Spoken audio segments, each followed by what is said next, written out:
조금은 오래된 얘기지만은 지금으로부터 대략 한 17년쯤 전에 2003년도 6월 16일 세계적으로 유명한 타임이라고 하는 잡지에서 하나님은 어디로 가셨는가 라고 하는 제목의 특집 기사가 커버 스토리로 다루어진 적이 있었습니다.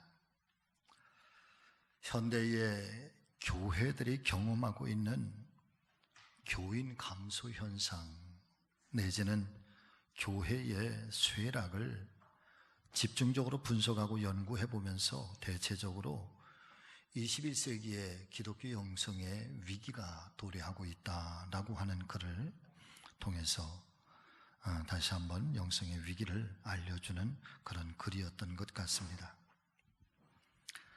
물론 당시에 서구 유럽 사회가 경험하고 있었던 그 당시의 인구 성장률이 21세기에 접어들기 시작하면서 20세기에 비하면 턱없이 부족할 만큼 정체 내지는 쇠퇴의 길에 들어섰다고 하는 이 보고를 전제하에 하고 있지만, 그럼에도 불구하고 당시의 인구 성장률에 비해서 기독교의 마이너스 성장률이 훨씬 더 큰 하락세를 보여주고 있고, 그 중에서도 특별히 이 유럽 지역에서의 기독교의 쇠퇴는 거의 몰락에 가까울 만큼 심각한 중병을 앓고 있다라고 그렇게 진단하고 있는 것입니다.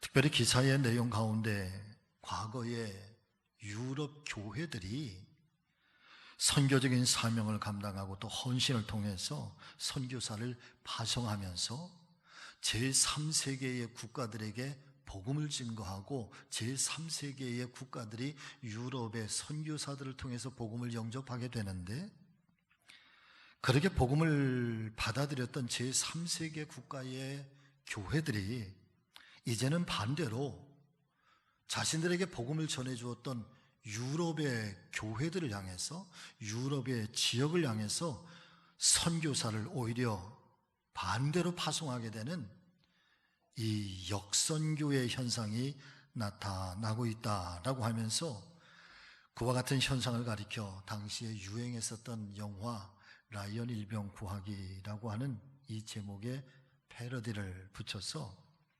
방탕한 부모 구하기.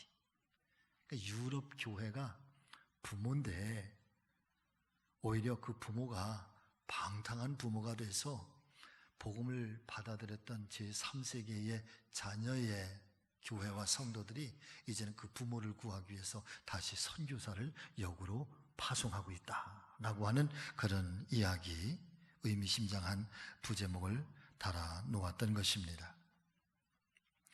그 중에서도 특별히 영국이라고 하는 이 한 나라를 예로 들어서, 이 영국이라고 하는 나라가 한때에 세계의 영적인 그 주도권을 가지고 영적 부흥 성장의 부흥 운동의 가장 발원지이기도 하고 세계 선교의 선두 주자로서 선교사를 가장 많이 파송했던 바로 그 나라,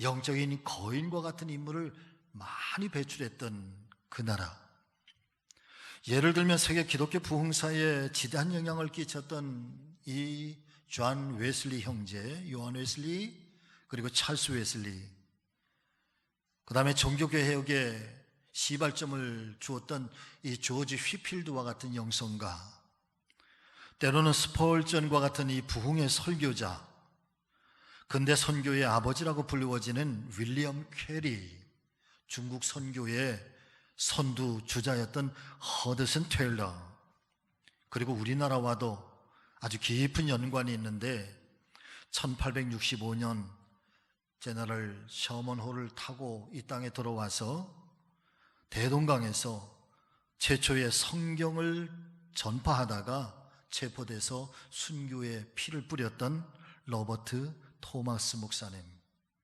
등등의 이 많은 영적인 위대한 인물들이 이 영국 출신들이었던 것입니다.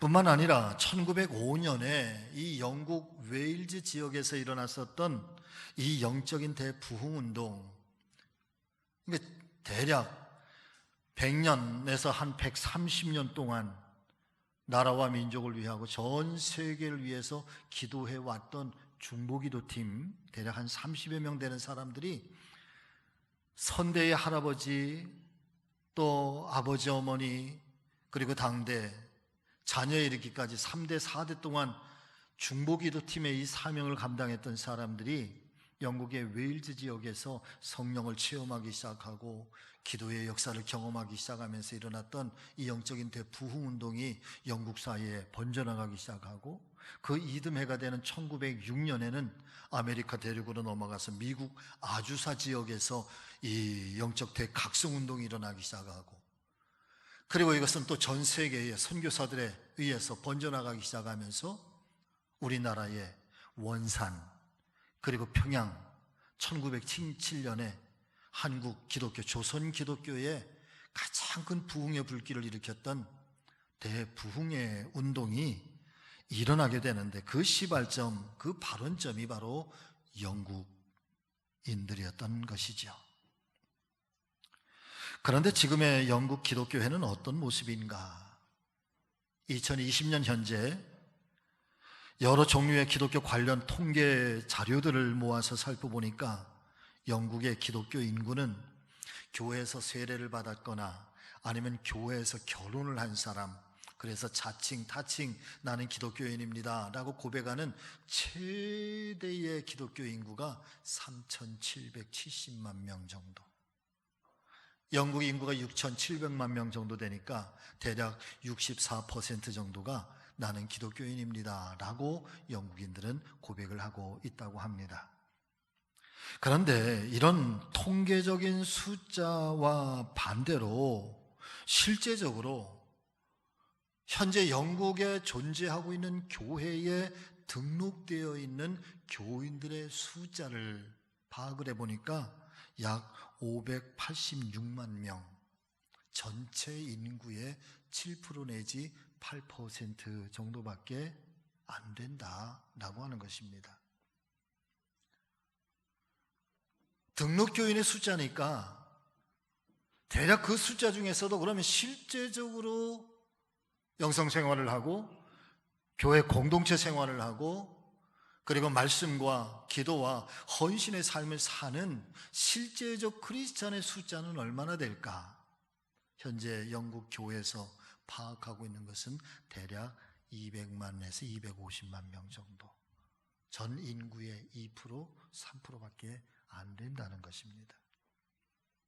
그러나 이것보다도 훨씬 더 심각하게 살펴보아야 할 타임지가 제시하고 있는 것, 하나님 도대체 어디로 가고 계십니까? 라고 하는 이 부제목 속에서 알려주고 있는 것은 현재 그 영국에 존재하고 있는 이슬람교, 무슬림의 숫자에 아주 깊은 관심을 보여주고 있습니다. 불과 30년 정도밖에 되지 않았는데, 영국에 무슬림이 들어오기 시작한 지가 30년밖에 안 됐는데, 그런데 현재 17년 전 얘기입니다. 현재 250만 명에서 300만 명의 무슬림이 있다는 거예요. 잘 아시는 것처럼 여러분, 무슬림의 종교적 교리는요, 무한정 자녀를 낳는 거예요. 낳을 수 있는 대로. 그래서 향후 50년이 되기 전에 대략 예측하는 것은 영국에 한 700만, 800만 명 정도가 이슬람교, 무슬림이 있을 것이고, 그러게 되면 자연스럽게 영국이라고 하는 나라의 가장 주된 종교는 이제 더 이상 기독교 국가가 아니라 무슬림의 국가로 그렇게 바뀌어지게 될 것이라고 하는 합리적인 예측을 이미 17년 전에 타임지가 우리에게 경고를 내주고 있었습니다. 어쩌다가 전 세계의 이 영적 부흥의 모태 역할을 하고 영적 부흥의 어머니의 심장과 같은 역할을 했던 이 영국 교회가, 영국 사회가 이렇게 위태로운 상황에까지 이르게 된 것일까?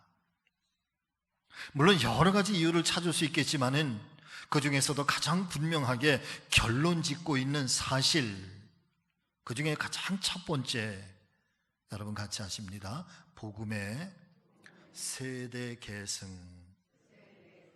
복음의 세대 계승이 이루어지지 않았기 때문이라는 겁니다.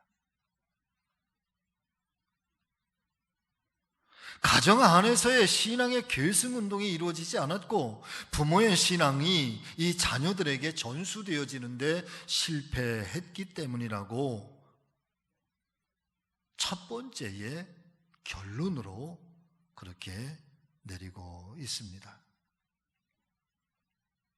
사랑하는 여러분, 이 가정의 달을 우리가 맞이하면서 우리가 분명히 깨달아야 할 신앙의 경각심이 있다고 한다면, 당대의 복음이 아무리 화려하게 꽃을 피웠다고 할지라도 복음의 세대 계승에 실패하고 만다면 결국 후손으로 이어지는 이 신앙의 가문을 세우는 일에 대해서는 실패로 돌아갈 수밖에 없다는 사실을 우리가 한 번쯤 깊이 새겨보는 이 가정의 달 5월이 되었으면 참 좋겠습니다.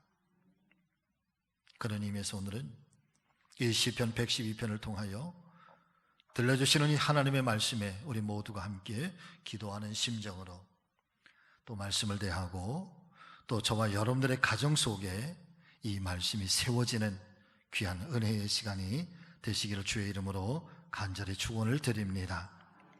첫 번째는 여호와를 경외하며 계명을 크게 즐거워하는 가정이 되어야 합니다. 원론적인 이야기죠. 자, 시편 112편 1절에서 3절의 말씀 우리 한번 같이 읽어보겠습니다. 할렐루야. 여호와를 경외하며 그 계명을 크게 즐거워하는 자는 복이 있도다. 그 후손이 땅에서 강성하며 정직자의 후대가 복이 있으리로다. 부요와 재물이 그 집에 있으며 그 의가 영원히 있으리로다. 아멘. 여담의 말씀입니다마는 하나님께서 천지를 창조하시고 온 우주 만물을 다 완성하신 후에, 그리고 자연의 그 모든 만물들을 사람들로 다스리게 하고, 그리고 그 자연 속에서 존중받는 인생이 되게 하신 후에 하나님께서 그 인간과 맺은 언약, 계명이 있지 않습니까? 첫 번째로 하나님과 인간 사이에 맺어진 계명은 여러분 한 가지밖에 없었습니다.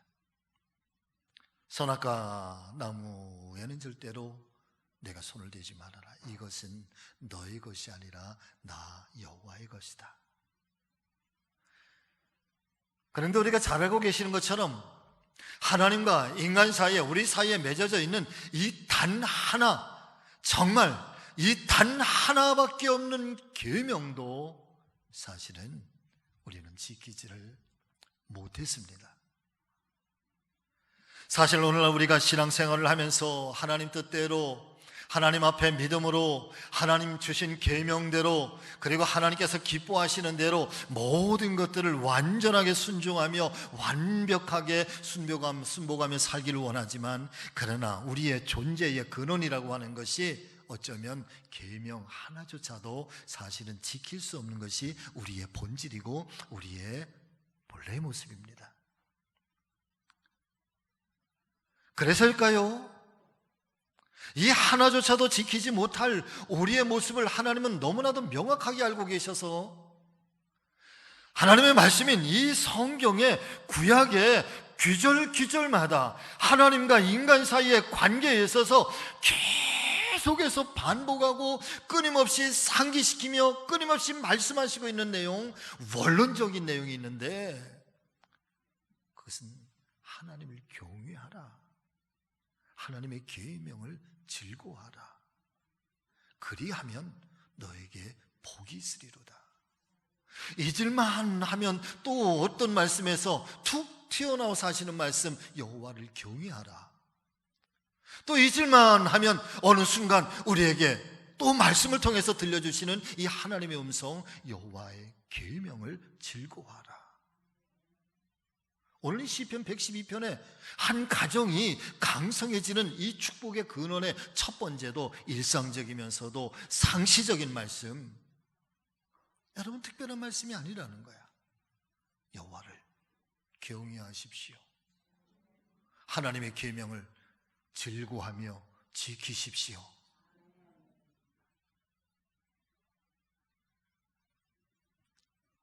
세계적으로 유명한 화가들이 그린 작품 중에 아마도 값진 그림이 있다고 한다면 이 장 프랑수와 밀레라고 하는 사람이 그린 만종이라고 하는 그림이 아닐까 싶습니다. 그림의 모습은 이 젊은 이 부부, 한 농부의 모습이지요. 해가 지는 저녁 석양 무렵 하루의 고된 일과를 다 마친 후에 고요히 머리를 숙여서 하나님께 감사의 기도를 드리고 있는 모습. 물론 이 그림의 그 비하인드 스토리에는 충격적이고 가슴 아픈 이야기가 담겨져 있지만, 그러나 그림 자체, 이 만종이라고 하는 그림 자체에 보면은 감사하며 기도하고 있는 그 모습에 땅바닥에 있는 조그마한 그 바구니에 사실은 감자 몇 개 담겨져 있을 뿐입니다. 하루 종일 어떤 일들을 했을까? 땅을 일구고 밭을 갈고 그리고 곡식들을 가꾸면서, 그리고 저녁 때 집으로 돌아가는 시간에 바구니에 담겨져 있는 감자 몇 개를 두고, 그리고 하루의 일과에 대해서 감사하고 하나님 앞에 기도하고 있는 이 모습. 사랑 믿음의 가족 여러분, 이 모습 속에서 우리는 진정으로 행복한 삶의 모습이 무엇이어야 하는가라고 하는 것을 겸손하게 깨닫게 되는 것 같습니다. 굳이 많은 설명을 하지 않아도, 이 그림을 통해서 어떤 메시지를 누군가가 강력하게 설명하지 않아도 그림 자체에서만 느껴지는 어떤 품위가 있다고 한다면, 사랑하는 여러분, 가정의 첫 번째 행복 조건도 하나님께서 가장 우선적으로 기초를 두고 있어야 한다는 것이지요. 이것이 오늘 우리에게 말씀해 주시고 있는 이 시편 112편의 핵심적인 이야기이기도 한 것입니다. 먼저 오늘 본문의 말씀을 살펴보면은 저와 여러분들의 가정의 축복을 오직 여호와 하나님을 경외하라, 그리고 그 계명을 크게 즐거워하라, 그리고 정직한 자에게 복이 있으며 그 강성한 후손에 복이 임하게 될 것이라고 대전제를 두고 말씀은 우리에게 증거를 해주시고 있습니다. 그 중에서도 1절 말씀을 보면은 할렐루야, 여호와를 경외하며 그의 계명을 크게 즐거워하는 자가 복이 있다 말씀하고 있는데, 여러분, 이 말씀은 가정의 핵심적인 기초가 하나님께서 주인이 되어 주셔야 한다는 신앙적인 고백이고, 특별히 하나님을 향한 경외심, 그리고 어떻게 강성한 이 후손이 될 수 있도록 이끌어 주실 것인지, 어떻게 축복해 주실 것인지 말씀해 주시면서 마치 하나님께서 이 글을 읽는 독자들과 약속을 하고 있는, 언약을 맺는 그런 장면으로 우리에게 다가오게 된다는 거예요.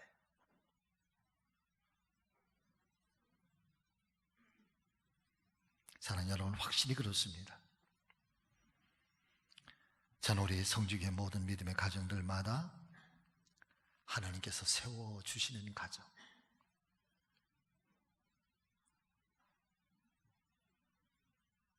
더불어서 하나님께서 돌봐주시지 않으면 어쩌면 우리의 이 땀 흘리는 수고, 어쩌면 우리의 이 땀 흘리는 노고, 이 모든 것들이 헛된 일이 될 수도 있다는 사실을 우리의 마음판에 잘 새겨보면서 하나님께서 우리의 가정에 여러분 기초와 기반이 되시기를, 또 우리 교회의 기초와 기반이 되시기를 주의 이름으로 축복합니다.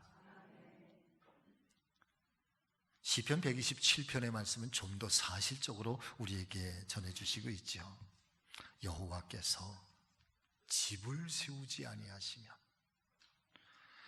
하나님께서 이 성을 지키지 아니하시면 너희가 일찍 일어나고 늦게 누우며 수고해 떡을 먹는 것이 헛되다. 그러므로 하나님께서는 그의 사랑하시는 자에게 잠을 주시는도다. 할렐루야. 네. 이 단잠의 축복을 이루시기를 정말 주님의 이름으로 여러분들을 축복하고 또 축복합니다. 진심으로 축복합니다. 네, 현대인들이 잠을 못 이루시는 분들이 그렇게 많으시다고 그러세요. 그 남들보다 일찍 일어나고 늦게 자고 수고에 떡을 먹으며 헛되다는 말씀, 새벽부터요 이리 뛰고 저리 뛰고 때로는 밤을 하얗게 지새우는 그런 일들이, 우리가 그런 노력, 우리의 그런 수고가 있다고 할지라도, 그러나 여러분 때마다 순간마다 하나님의 돌보심에 이 사랑의 울타리의 손길이 지켜주시지 아니하시면, 그 하나님의 손길이 함께 하시지 않으면 아침 안개처럼 다 헛될 수도 있다는 것, 그것이 시편 127편에 시편의 기자가 틀림없이 그와 같은 상황을 경험하고 난 후에 그렇게 고백하면서 기록되어진 말씀일 것이라 생각이 됩니다. 사랑하는 우리 교회 믿음의 식구 여러분, 가족 여러분, 오늘 이 시편 112편의 말씀처럼 여호와 하나님을 경외하고 말씀을 즐거워하는 우리 모두에게 하나님께서 지키시고 돌보시고 또 우리의 출입을 지켜주시고 우리의 삶의 모든 상황 속에서도 친히 관여하셔서 이끌어 가시고 먼저 앞서 가시는 이 하나님의 도움이 늘 함께 하시기를, 늘 경험되어지시기를 오늘도 살아계신 예수 그리스도의 이름으로 여러분들을 축복합니다. 자, 두 번째는 굉장히 중요한 거예요. 여러분 같이 하십니다. 정직한 자의 신앙이 강성한 후손의 복을 받게 될 것입니다. 아멘. 자, 4절에서 6절의 말씀 또 마음판에 새기면서 같이 읽으시죠. 정직한 자들에게는 흑암 중에 빛이 일어나나니 그는 자비롭고 긍휼이 많으며 의로운 이로다. 은혜를 베풀며 꾸어주는 자는 잘 되나니 그 일을 정의로 행하리로다. 그는 영원히 흔들리지 아니하며 의인은 영원히 기억되리로다. 아멘. 영국의 진화 생물학자인 리처드 도킨슨이라고 하는 사람이 1976년에 발표한 이기적 유전자라고 하는 책에 굉장히 의미심장한 인류학적인 용어를 하나 사용하고 발표하게 됩니다. 그 단어가 M-E-M-E, 밈이라고 하는 인류학적 용어입니다. 아주 쉽게 말씀을 드리면 이 밈이라고 하는 단어는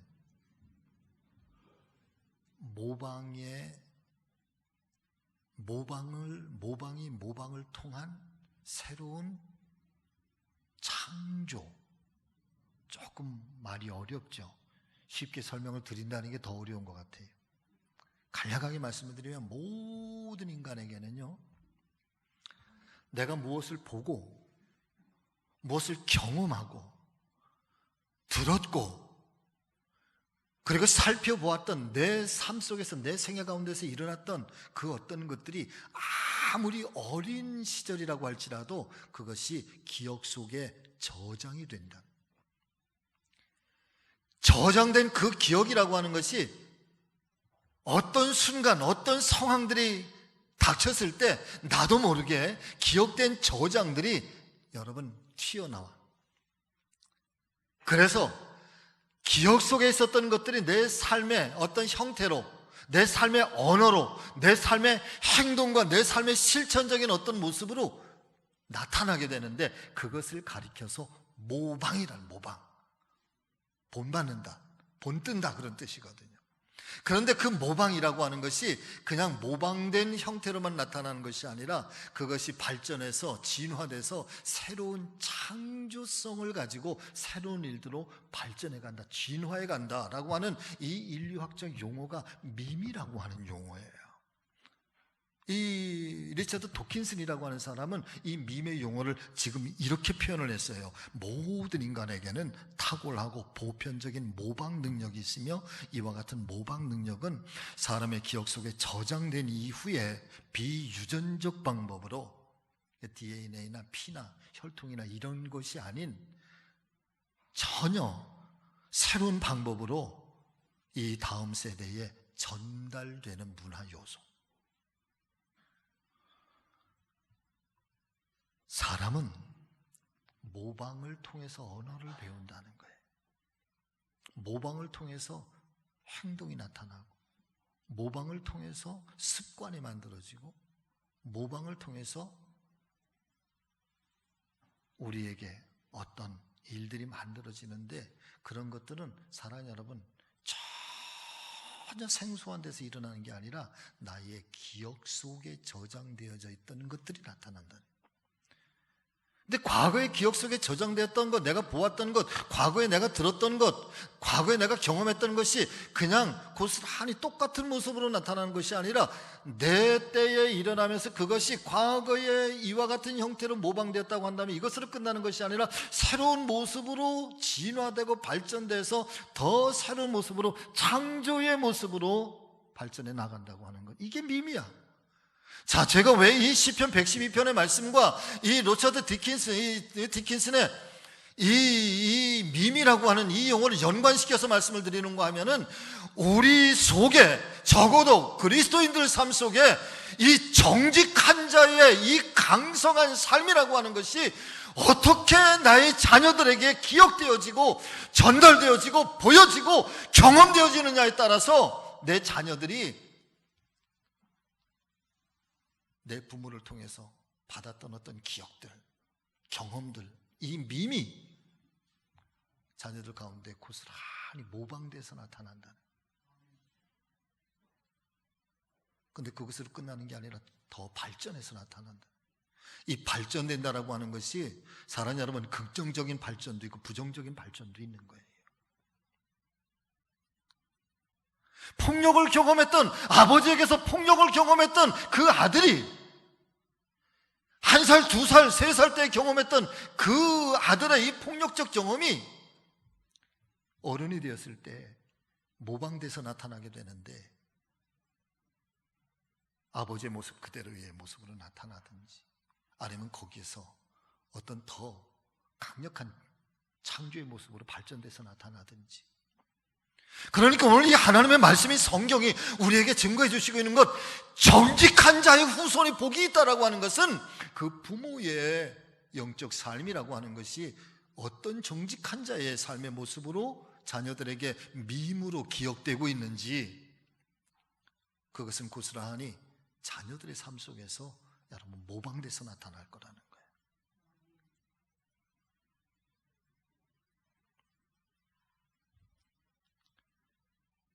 후손이 강대해지는 것, 하나님의 축복을 받게 되는 이 자녀의 신앙까지도 탁월하면서도 보편적인 모방에 의해서 이루어지게 되는데, 부모가 된다고 하는 것은 우리가 일상적으로 생각하는 부모의 역할과 생각보다 훨씬 더 많은 진실이 숨겨져 있다는 사실을 저는 말씀드리고 싶은 것입니다.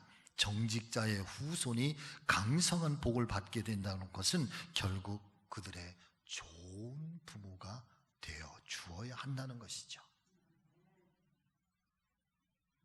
할렐루야. 부모로부터 모방 능력을 통해서 좋은 것, 바람직한 것을 담게 되는 것이고, 그리고 그런 부모를 심겨주는 것, 여러분 세상에 이것보다 더 좋은 선물은 없다는 거예요. 할렐루야. 이 스탠포드 대학의 심리학자인 젠센이라고 하는 사람은 유대인들을 아주 깊이 연구하면서 도대체 이 유대인들이 어떻게 이 전 세계를 지배할 수 있게 되었는가. 여러분, 세계는 미국이 지배하지요. 미국은 누가 지배하는가?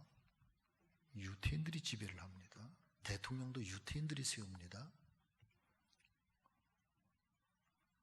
도대체 이 유태인의 이 엄청난 민족성, 이 위대함은 어디에서 오는 걸까?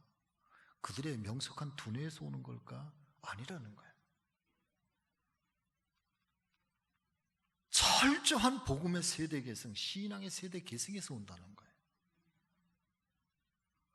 수천 년 동안 이 엄청난 고난 속에서도 그들이 지켜온 신앙 교육이 있는데, 이 신앙의 교육의 핵심은 세 가지야. 첫째는 하나님 중심, 두 번째는 회당 중심, 세 번째는 랍비 중심. 할렐루야. 그 중에 첫 번째 하나님 중심은 핵심이 이거예요. 여러분 같이 하십니다. 나 없이 하나님은 계시지만 하나님 없는 나는 없다. 그러니까 아이가 태어나는 깐난쟁이 때부터 부모가 계속해서 그 아이에게 심어주는 거예요. 너 없이도 하나님은 계시지만 하나님 없는 너는 존재할 수가 없는 거예요. 존재의 가치가 없다는 거예요. 하나님이 없는 너는. 회당 중심은 어디를 가든 이사를 가도 항상 내 삶의 거처가 회당을 여러분 걸어서 갈 수 있는 거리에서 살라는 거예요.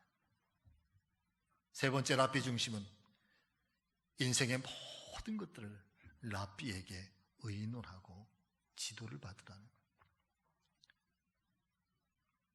오해하면 목사님하고 맨날 의논하래. 그게 아니라 하나님 말씀 앞에서 비추어 보고, 랍비는 하나님 말씀을 가리키는 거니까.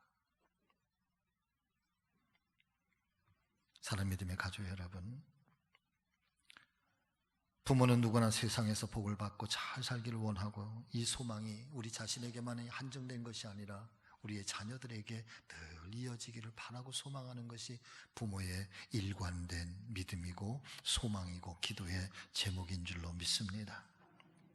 아버지가 자녀를 축복한 이야기가 성경 속에 많이 나옵니다.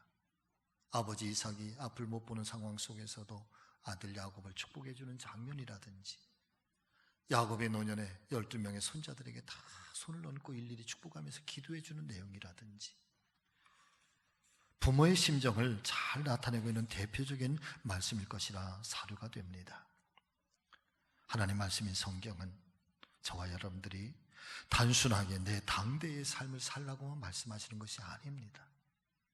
저와 여러분들을 통해서 우리의 후손들이 강성한 복을 받기를 바라고, 강성한 자의 복이 이어지는 그런 계승된 하나님의 은혜가 가문 속에 이루어지기를 하나님은 절대적으로 원하시고 계십니다. 신명기 12장 28절의 말씀을 여러분 보십시오. 내가 네게 명령하는 이 모든 말을 너는 듣고 지키라. 네 하나님 여호와의 목전에 선과 의를 행하면, 같이 있습니다. 너와 내 후손에게 영구히 복이 있으리로다. 아멘. 이어지는 신명기 15장 4절과 5절의 말씀 또 같이 읽습니다. 내가 만일 네 하나님 여호와의 말씀만 듣고 내가 오늘 네게 내리는 그 명령을 다 지켜 행하면 네 하나님 여호와께서 네게 기업으로 주신 땅에서 네가 반드시 복을 받으리니 너희 중에 가난한 자가 없으리라. 아멘. 말씀을 마칩니다. 사랑하는 여러분, 5월 가정의 달입니다.